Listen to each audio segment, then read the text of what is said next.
ये कहानी है एलिस की, जिसने अभी अभी जवानी की दहलीज पर कदम रखा है। इसलिए उसे लड़कों में बहुत ही ज्यादा रुचि है और अब वो किसी के साथ इंटीमेट होना चाहती है। जब उसे कोई नहीं मिलता है तब वो अपने आप को खुद ही प्लेजर देती है और अपने आप को छूती है। हम लोग देखते हैं एलिस एक कैथोलिक स्कूल में पढ़ती है, इसलिए उसे बार बार ये समझाया जाता है कि ये सब शादी से पहले करना बिल्कुल गलत है और ईश्वर की नजरों में ये पाप है। लेकिन एलिस अब रहा नहीं जा रहा था और वो अपने आप को प्लेजर देती है। लेकिन ऐसा करते हुए उसे ये बात समझ में नहीं आ रही थी कि ये सब सही है या गलत। हेलो दोस्तों, स्वागत है हमारे नए वीडियो में। आज के वीडियो में हम लोग एक रोमांटिक ड्रामा मूवी को एक्सप्लेन करने वाले हैं और इस मूवी का नाम है यस गॉड यस। कहानी की शुरुआत में हम लोग एलिस को हाई स्कूल में देखते हैं। तभी हम लोगों को ये बताया जाता है ये कैथोलिक हाई स्कूल अपने रूल्स के लिए बहुत स्ट्रिक्ट है और यहाँ छोटी छोटी गलतियों के लिए पनिशमेंट दी जाती है। जैसे अगर कोई लड़का बेल्ट नहीं लगाता है तब उसे पनिशमेंट दी जाती है और स्कूल वाले हमेशा लड़कियों की स्कर्ट को नापते हैं, कहीं उनकी स्कर्ट ज्यादा छोटी तो नहीं है, ताकि लड़कियां छोटी स्कर्ट ना पहने। अगर कोई लड़की छोटी स्कर्ट पहनती है तब भी उसे पनिशमेंट दी जाती है। इसके बाद हम लोग क्लासरूम में देखते हैं, यहाँ एक टीचर स्टूडेंट्स को पढ़ा रहे होते हैं और इनका नाम है फादर मफी। वो इन सभी को सेक्सुअलिटी के बारे में पढ़ा रहे होते हैं। यहाँ वो इन लोगों को समझाते हैं किसी भी लड़का या लड़की को इंटीमेट तभी होना चाहिए जब उन लोगों की शादी हो जाए और उसे सिर्फ अपने पार्टनर के साथ ही इंटीमेट होना चाहिए। और अगर वो अपने पार्टनर के अलावा किसी के साथ भी इंटीमेट होगा तब उसे ईश्वर की नजरों में पाप माना जाएगा। जो भी ऐसा करता है उसे गॉड पनिशमेंट देगा, क्योंकि ऊपर वाला हमें हर वक्त देखता है, इसलिए हम लोगों को ईश्वर के खिलाफ कभी भी नहीं जाना चाहिए। क्लास खत्म होने के बाद एलिस अपने क्लास से बाहर आती है। उसी वक्त उसके फ्रेंड उससे मिलती है। उसकी बेस्ट फ्रेंड का नाम लॉरा था। लॉरा उससे बोलती है, मैं यहाँ के नियमों से परेशान हो चुकी हूँ। लॉरा को ऐसा लगता था इंटीमेट होना पाप नहीं है, इसलिए उसे ये सारे नियम बेकार लगते थे। इसके बाद लॉरा एलिस से ये बोलती है, क्या मास्टरबेट करना भी पाप है? तब एलिस कहती है, नहीं। लॉरा कहती है, हम सबको ये पता है कि हम सभी ऐसा करते हैं। एलिस लॉरा से बोलती है, क्या टाइटैनिक का वो सीन को भी देखना पाप है जिसमें हीरो और हीरोइन इंटीमेट हो रहे थे? लॉरा कहती है, यहाँ के नियम से वो भी पाप है। कुछ देर के बाद एलिस अपने घर जाती है। यहाँ हम देखते हैं एलिस अपने घर में अकेली होती है, क्योंकि एलिस अपने माँ बाप की इकलौती बेटी थी और उसके भाई या बहन नहीं थे और उसके माता पिता हमेशा काम में बिजी होते थे। जब एलिस अपने घर में बोर हो रही होती है तब वो अपने कंप्यूटर में किसी से चैट करती है। चैट करने के दौरान उसे एक रैंडम आदमी से मैसेज आता है जिसमें वो आदमी और उसकी वाइफ इंटीमेट हो रहे थे और दोनों ही उस पिक्चर में नंगे होते हैं। एलिस जब इस फोटो को देखती है तब वो बहुत चौंक जाती है। वो जल्दी से अपनी नजरें इस तस्वीर से हटा लेती है, लेकिन थोड़ी ही देर बाद वो फिर से उस पिक्चर को देखती है। तभी वो आदमी एलिस को मैसेज करता है और उसे उसके बारे में पूछता है कि वो कौन है और कहां से है। एलिस यहाँ उसे अपना गलत नाम बताती है। वो आदमी एलिस से बातें करना चाहता था। इसके बाद वो आदमी इसे पूछता है, क्या तुम्हारे पास तुम्हारी कोई तस्वीर है? एलिस अपने दोस्त की एक तस्वीर उसे भेज देती है। इसके बाद इन दोनों के बीच में बहुत सारी बातें होती हैं। बातें करते हुए दोनों के बीच में उस टाइप की बातें होने लगती है और धीरे धीरे एलिस गर्म हो जाती है। इसके बाद वो अपने स्कर्ट में हाथ डालती है। वो ऐसा कर ही रही होती है, तभी उसे ऐसा लगता है जैसे उसके माता पिता घर वापस आ गए हैं, इसलिए वो जल्दी से अपने कंप्यूटर को बंद कर लेती है। एलिस को स्कूल में देखते हैं। एलिस अपने दोस्त से बातें कर रही होती है, तब वहाँ पर एक लड़की आती है और इस लड़की का नाम है बेथ। बेथ एलिस से बोलती है, आजकल तुम बहुत सारे काम कर रही हो और तुमने लॉरा के पार्टी में तो कमाल कर दिया। लेकिन एलिस को उसकी बातें समझ में नहीं आती है और वो सोचती है ये लोग क्या बातें कर रहे हैं। तभी लॉरा बेथ से पूछती है, तुम मेरे पार्टी में क्यों नहीं आई? तब बेथ कहती है, मैं एक ट्रिप पर गई थी और उस ट्रिप ने मेरी जिंदगी बदल दी।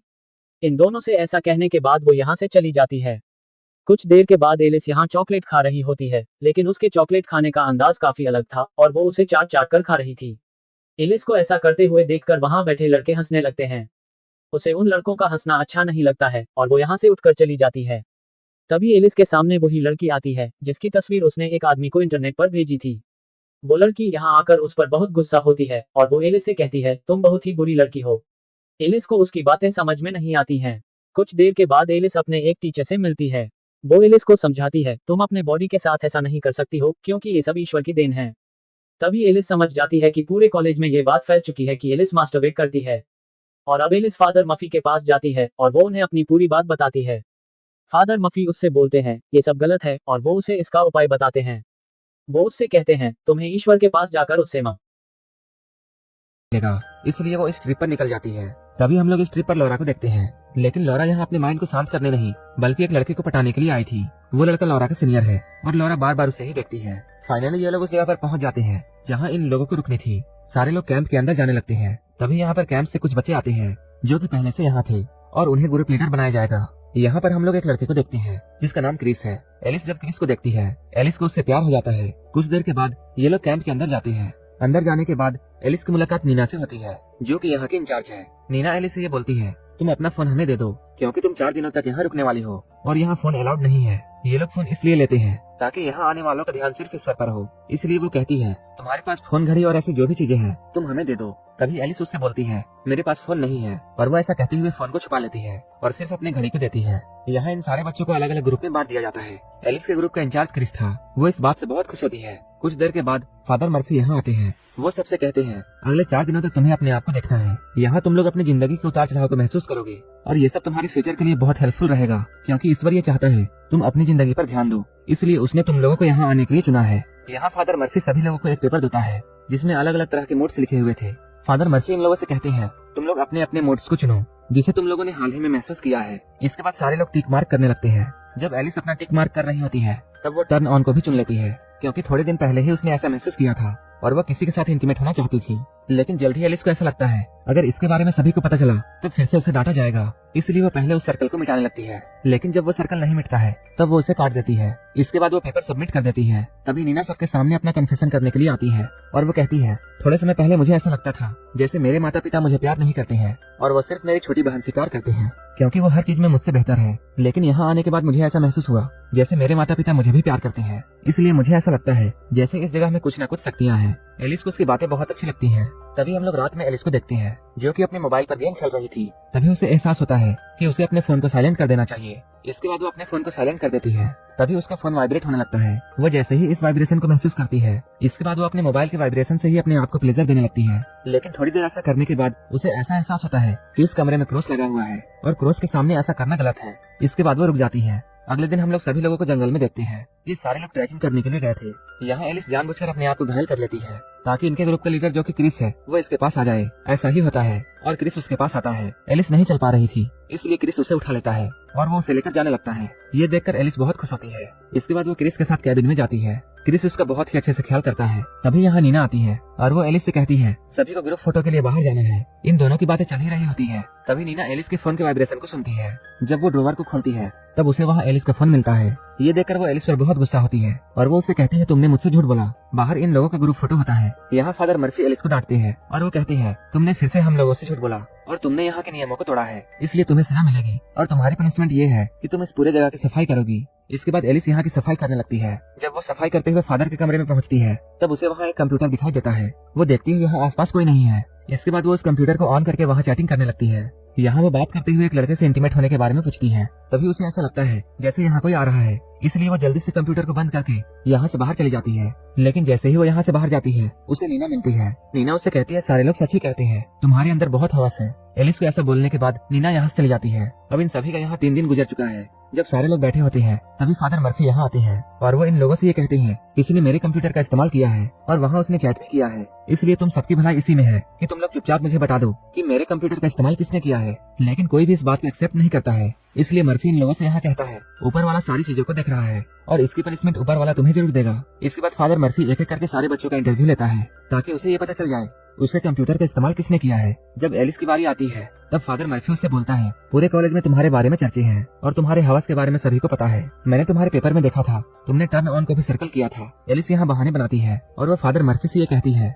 मेरे बारे में कॉलेज में बहुत सी अफवाहें फैलाई गई है और मुझे ये पता है ये सब मेरे दोस्तों ने ही किया है, इसलिए आपको उन बातों में ध्यान नहीं देना चाहिए क्योंकि मैं एक अच्छी लड़की हूँ। फादर मर्फी से बात करने के बाद वो यहाँ से निकल जाती है। कुछ देर के बाद वो सफाई करते हुए अपने क्लासमेट से मिलती है जिसने उसके बारे में सारी अफवाहों को फैलाया था और वो उस लड़के से ये बोलती है, तुम्हें हमारे कॉलेज में सबको ये बताना पड़ेगा, हमारे बीच में कुछ नहीं है और जो भी कुछ है वो सिर्फ अफवाह है। तब वो लड़का एलिस से कहता है, मुझे इन सब के बारे में कुछ भी नहीं पता है। तभी वहाँ पर फादर मर्फी आ जाते हैं और वो उस लड़के को लेकर यहाँ से ले जाती है। इसके बाद एलिस साफ सफाई में लग जाती है। तभी एलिस खिड़की से ये देखती है नीना एक लड़के को किस कर रही है और किस करने के बाद वो दोनों इंटीमेट भी होते हैं। इस चीज को देखने के बाद एलिस बहुत चौंक जाती है। उसके हाथ में सफाई करने वाला झाड़ू होता है। इसके बाद वो उस झाड़ू से ही अपने आप को प्लेजर देने लगती है। अपने आप को चरम सुख देने के बाद वो लौरा के पास जाती है और वो उसे पूरी बात बताती है कि नीना क्या कर रही थी। लेकिन लौरा उसकी बातों में विश्वास नहीं करती है। लौरा उसे बोलती है, तुम्हारे दिमाग में सिर्फ यही सब चलता रहता है, इसलिए तुम्हें सभी लोग ऐसे लगते हैं क्योंकि तुम्हारे दिमाग में बहुत सारा हवस भरा हुआ है। तुम्हारे जैसी लड़की मैंने आज तक नहीं देखी है, इसलिए तुम अब से मुझसे बात नहीं करोगी। इतना कहने के बाद लौरा यहाँ से चली जाती है। एलिस को बहुत ही ज्यादा गुस्सा आता है। इसके बाद एलिस को कहीं से उस लड़के का ब्रेसलेट मिल जाता है। ये ब्रेसलेट उसी लड़के का था जिसने एलिस के बारे में अफवाह फैलाई थी, और वो उसके ब्रेसलेट को उठाकर फादर के कंप्यूटर के पास रख देती है ताकि सभी को ऐसा लगे उसी लड़के ने फादर के कंप्यूटर से चैटिंग किया था। और वो फादर के रूम की तरफ जाती है। तभी फादर यहाँ आते हैं और एलिस जाकर छुप जाती है, और वो यहाँ आने के बाद अपने कंप्यूटर को ऑन करते हैं। इसके बाद वो अपने कंप्यूटर में एडल्ट मूवी देखते हैं और वो साथ ही साथ मास्टरबेट करते हैं। इस चीज को देखने के बाद एलिस बहुत हैरान होती है। इसके बाद वो गुस्से में बाहर आती है। उसे ऐसा एहसास होता है सभी लोगों ने अपने बारे में कुछ न कुछ छुपा कर रखा है और सबके अंदर ही हवस है। इसलिए वो क्रिस के पास जाती है और वो क्रिस को किस करने लगती है। क्रिस भी उसे किस करता है, लेकिन धीरे धीरे ये लोग इंटीमेट होने लगते हैं। तभी क्रिस को एहसास होता है कि ये सब गलत है, इसलिए वो यहाँ से भाग जाता है। एलिस यही सब सोच रही थी। तभी ये लोग रात में बॉनफायर बनाते हैं और उसके आसपास बैठकर ये लोग एंजॉय करने लगते हैं। लेकिन एलिस आज के बारे में सोच रही थी, इसलिए एलिस कैंप को छोड़कर भाग जाती है और वो सुनसान सड़कों पर चलते हुए एक बार में पहुंचती है। वो बार के अंदर जाती है। यहाँ उसकी मुलाकात एक औरत से होती है और उसका नाम जीना है। ये लोग यहाँ एक दूसरे से बातें करते हैं। बातों ही बातों में जीना अपनी कहानी एलिस को बताती है और वो कहती है जब एक समय था जब वो भी कैथोलिक हुआ करती थी, लेकिन एक वक्त के बाद वो इन सारी चीजों से तंग आ गई क्योंकि उसे हर बात पर डांटा जाता था और हर चीज में उसे डराया जाता था। अगर तुम ये करोगी तब गॉड तुम्हें ये पनिशमेंट देंगे, अगर तुम वो करोगी तब गॉड तुम्हारे साथ ऐसा करेंगे। इसलिए जीना इन सारी बातों से तंग आ गई। जब एलिस जीना की बातों को सुनती है तब एलिस को ऐसा लगता है जैसे जीना अपने बारे में नहीं बल्कि उसी के बारे में बता रही है। एलिस जीना से कहती है मैंने टाइटैनिक मूवी में एक सीन देखी थी जिसमें एक्टर और एक्ट्रेस इंटीमेट हो रहे थे, लेकिन मुझे उसके बारे में भी ये बताया गया अगर मैं उस सीन को देखूंगी तब मैं नर्क जाऊंगी, इसलिए मैं अब इन सबसे परेशान हो चुकी हूँ। तब नीना उससे बोलती है सभी लोगों के अंदर ये फीलिंग होती है, लेकिन कुछ लोग उसे छुपा लेते हैं जबकि कुछ लोग उसे नहीं छुपा पाते हैं। और जो लोग इस तरह की फीलिंग को नहीं छुपाते हैं दुनिया उन्हें बुरे समझती है और दुनिया ऐसा समझती है जैसे उनके अंदर हवस है। इतना कहने के बाद जीना उससे बोलती है चलो मैं तुम्हें कैंप छोड़ देती हूँ। इसके बाद वो एलिस को कैंप छोड़ने के लिए आती है। जब एलिस यहाँ से जा रही होती है तब नीना उससे बोलती है तुम्हें दूसरे कॉलेज में एडमिशन लेने के बारे में सोचना चाहिए। एलिस को भी उसकी बातें अच्छी लगती हैं। इसके बाद एलिस कैंप में वापस आती है। सुबह हम लोग ये देखते हैं फादर मर्फी उस लड़के को अपने पास बुलाते हैं जिस लड़के का ब्रेसलेट एलिस ने वहाँ रखी थी। अब सभी जगह ये बात फैल जाती है उसी लड़के ने फादर के कंप्यूटर से गंदी गंदी चैट्स की थी। ये जानकर लॉरा एलिस के पास आती है और वो उससे माफी मांगती है क्योंकि लॉरा ने एलिस को गलत समझा था। यहाँ एलिस उससे कह रही होती है मैं तुम्हें बहुत गलत समझती थी,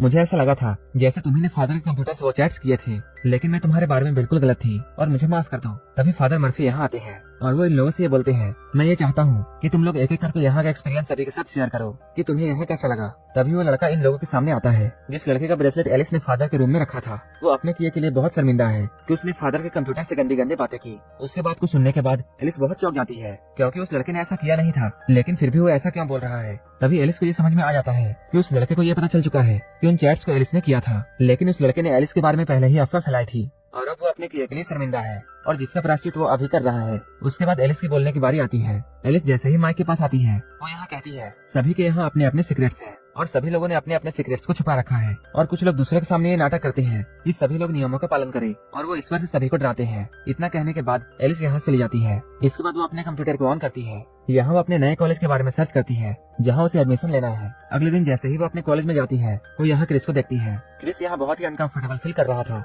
एलिस उससे बातें करती है और उसे थोड़ा कंफर्ट फील कराती है। वो कहती है हमारे बीच जो भी कुछ हुआ है तुम उसे भूल जाओ क्योंकि हम लोग अभी भी अच्छे दोस्त हैं। इस बात को सुनने के बाद क्रिस बहुत खुश होता है। इसके बाद एलिस जाती है फादर मर्फी के पास और वो उनसे कहती है मैं यहाँ कुछ कन्फेस करना चाहती हूँ। और वो कहती है जब मैं कैंप में गई हुई थी तब मैंने वहाँ एक आदमी को देखा था जो कि अपने कंप्यूटर में पोर्न वीडियोस देख रहा था और वो उसे देखते हुए मास्टरबेशन कर रहा था। एलिस की बातों को सुनने के बाद फादर मर्फी ये समझ जाते हैं कि एलिस उन्हीं के बारे में बात कर रही है, लेकिन वो इस बात को इग्नोर करते हैं और वो एलिस से ये कहते हैं तुम्हें किसी को ऐसा करते हुए देखने की पनिशमेंट मिलेगी, तुम ईश्वर के पास जाओ और अपने कर्मों के लिए 100 बार प्रार्थना करो। इसके बाद एलिस यहाँ से निकलती है, लेकिन वो ईश्वर के पास प्रार्थना करने नहीं जाती है बल्कि वो अपने घर वापस आती है। वो यहाँ फिर से टाइटैनिक मूवी वाला सीन लगाती है और वो उसी सीन को देखती है जिसमें हीरो हीरोइन एक दूसरे के साथ इंटीमेट हो रहे थे और वो उस सीन को देखने के बाद अपने हाथ से अपने आप को प्लेजर देती है। एलिस के हथौड़े के साथ ये मूवी यहीं पर खत्म हो जाती है।